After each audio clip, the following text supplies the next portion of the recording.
Talbos, mga kalakwatsero, ani tayo mag-iinsalada tayo.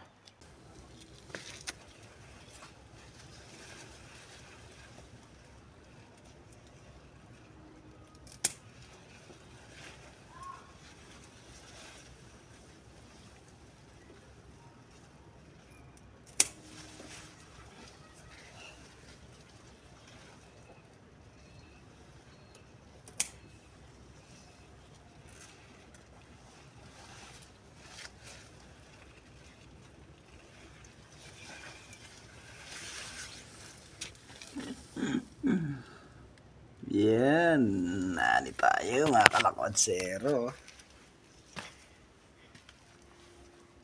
Okra sa katalbos ng kamote. Mga kalakwatsero. Tapos may prito tayong espada, no? Rugas. Yun, no? Kulo lang ng konti.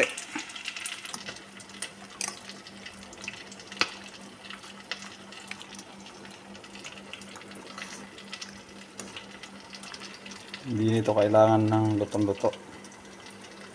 Tapos hango na agad.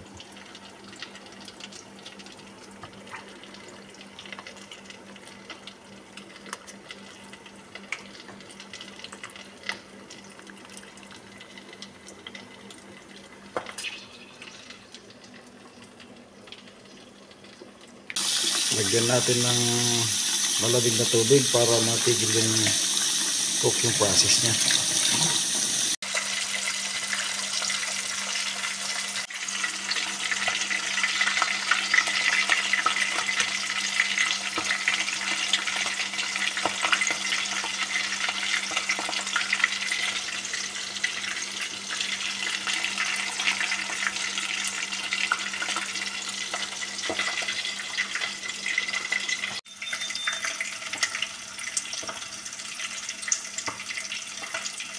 You know.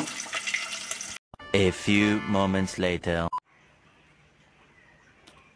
Yan, luto na mga kalakwatsero yung pagkain ko. Yan, siyempre mayroon tayong mainit na kanin dyan. Saka bagong prito na yung espada to mga kalakwatsero. Binili ko sa Asian Store. Siyempre yung pinitas natin dyan sa bakuran. Talbos ng kamote, tapos yung okra, pero yung kamatis galing din yan sa palengke. Yan, yung insaladang labanos mga kalakwatsero, galing din yan sa bakuran natin. Siyempre may tuyo tayo dito mga kalakwatsero. Mag-isa lang ako dahil day off ni lakwatsero. Maagang tumakbo, alas 5 tumakbo na ako, kaya agang-aga nakabalik na ako. Nakapagluto na tayo mga kalakwatsero. Ang dami kong kakainin, ano? Isa lang ako. Tingnan natin kung maubos ko mga kalakwatsero. Kain na. Sarap ng talbos ng kamote mga kalakwatsero. Sausaw sa tuyo na may lemon. Tapos yung malutong na espada. Sausaw mo rin doon.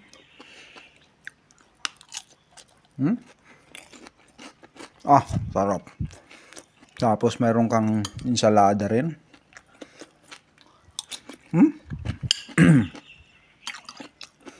Kanin. Grabe. Kung gusto mo, may tuyo din yun. Kain tayo mga kalakwatsero.